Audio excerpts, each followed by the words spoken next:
Olá, a dívida pública brasileira é a soma de todos os empréstimos feitos pelo Tesouro Nacional. Os números do Tesouro mostram que em dezembro de 2015 a dívida era de 2 trilhões e 793 bilhões de reais, praticamente a metade do produto interno bruto do país. A dívida pública é o tema do Agenda Econômica de hoje e quem vai conversar com a gente é Maria Lúcia Fatorelli, coordenadora nacional da Auditoria Cidadã da Dívida.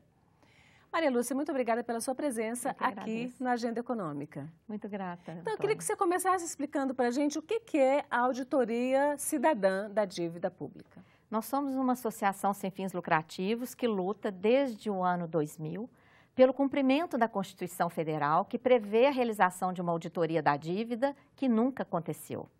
Então, somos um conjunto de entidades, pessoas, cidadãos, voluntários, que investigam os dados da dívida pública e fazem publicações populares para manter a dívida, o tema da dívida no debate, porque, afinal de contas, quem paga essa dívida é toda a população brasileira. E por que vocês querem essa auditoria? Vocês desconfiam que essa dívida não é desse tamanho, não foi contraída de uma forma adequada? Qual é a desconfiança que existe? Então, tudo que a gente tem pesquisado até agora, a começar do número que você mencionou, o estoque da dívida.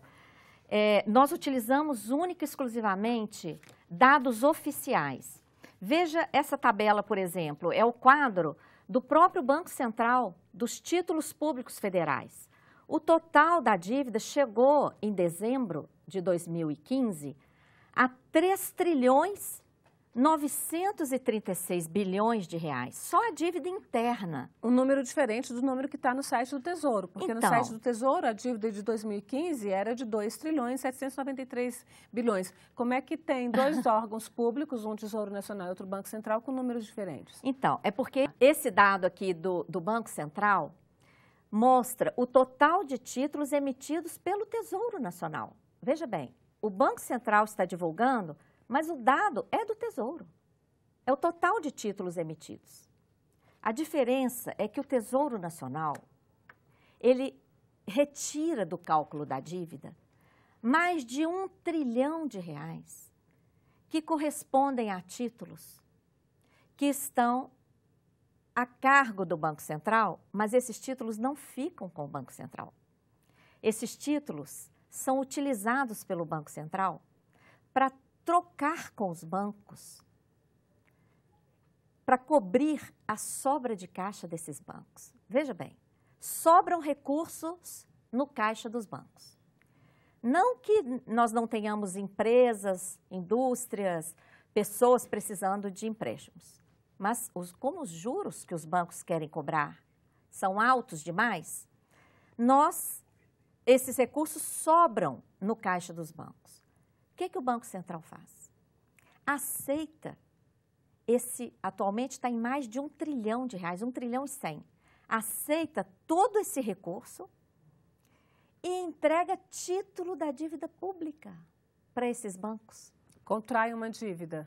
Contrai uma dívida, porque entrega o título para os bancos, fica com esse 1 trilhão esterilizado em caixa e, à medida em que os bancos estão com esses títulos são remunerados diariamente pelo Banco Central. Ou seja, a gente vai pagando juro e também amortização. Sim. Porque isso aí entra lá na conta do orçamento, que uma parte agora está congelado com a PEC, que era a PEC 241 na Câmara, que já chegou no Senado como PEC 55. Vamos dar uma olhadinha num VT? A gente vai mostrar uma reportagem que a gente preparou, exatamente mostrando o tamanho do orçamento que foi em 2015. Como já é um ano encerrado, a gente tem tudo que foi executado e a gente mostra onde foi gasto todo o dinheiro público em 2015. Vamos ver. Em 2015, o orçamento executado pelo governo federal foi de quase 2 trilhões e 300 bilhões de reais. O Poder Legislativo gastou aproximadamente 7 bilhões de reais, equivalente a 0,30% do orçamento total. O gasto do Poder Judiciário superou 29 bilhões de reais, 1,28% do orçamento da União. O financiamento da saúde recebeu quase 94 bilhões, 4,41% do orçamento.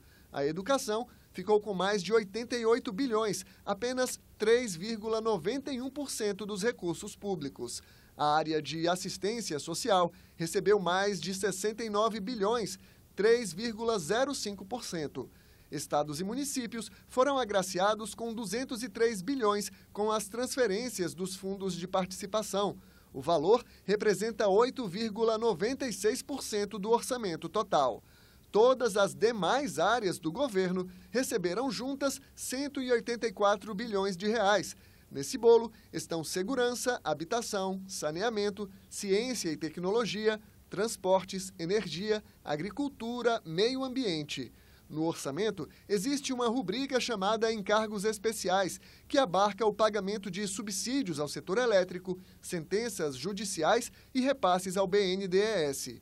Esse grupo recebeu mais de 116 bilhões, equivalente a 5,13% dos recursos. Para a Previdência Social, foram destinados 514 bilhões e 494 milhões, o que dá 22,69% do total. Todo o restante do dinheiro do contribuinte foi destinado a pagar juros e amortização da dívida pública, num total de 962 bilhões e 210 milhões de reais, o que dá 42,43% do orçamento. Bom, a gente viu aí, Maria Lúcia, como foi gasto o orçamento de 2015. A maior parte, 42,43%, foi para pagar juro. Nessa parte, está embutido aquilo que você falava lá atrás, do pagamento dos juros do Banco Central para essa remuneração dos bancos? Sim, nesses 42,43% estão incluídas todas as despesas com a dívida pública.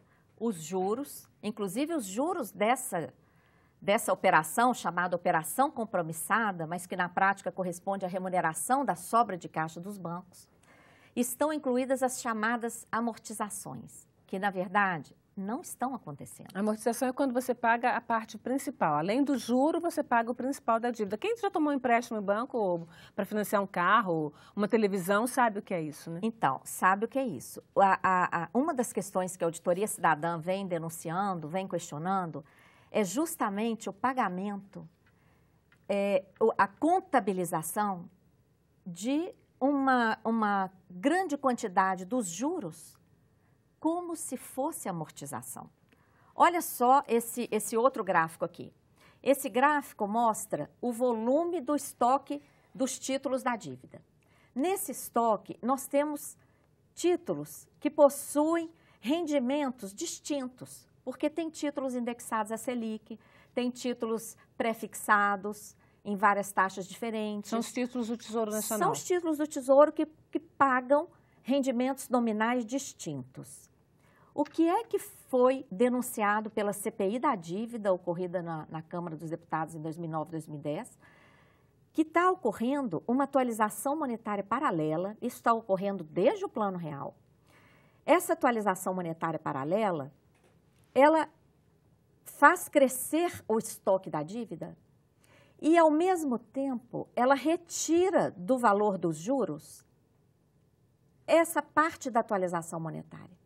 Então, os juros contabilizados são apenas essas pontinhas aqui que sobram, ó.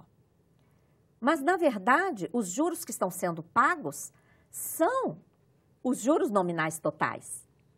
Mas uma boa parte deles está sendo contabilizada como se fosse amortização.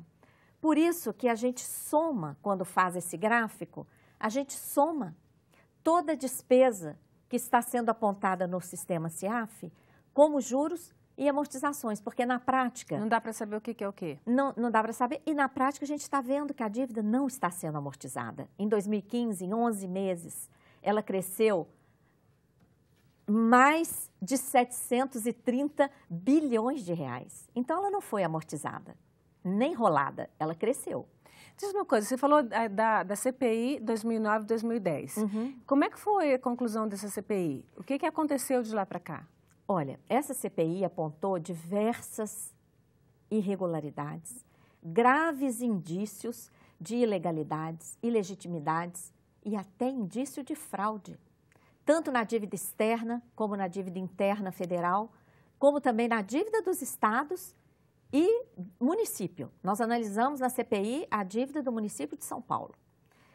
Que é a maior dívida do municipal do país. Então, foram levantados e denunciados diversos indícios de irregularidades. Essa CPI terminou com 2 relatórios. Esses 2 relatórios foram entregues ao Ministério Público. O Ministério Público chegou a organizar um grupo de trabalho com 5 procuradores federais, mas, infelizmente, nenhuma denúncia foi feita até hoje. Inclusive, esse aspecto da contabilização de juros como amortização, que fere o artigo 167, inciso 3 da Constituição Federal. Tá? Isso aqui é gravíssimo. Isso aqui está possibilitando o pagamento de juros, que é despesa corrente, com a emissão de nova dívida.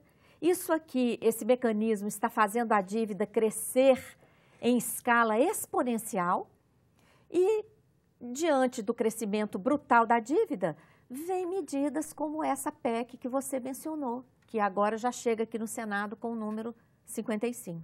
Bom, a gente vai fazer um rápido intervalo e volta para detalhar um pouco mais esses gráficos que você está apresentando. A gente volta já já.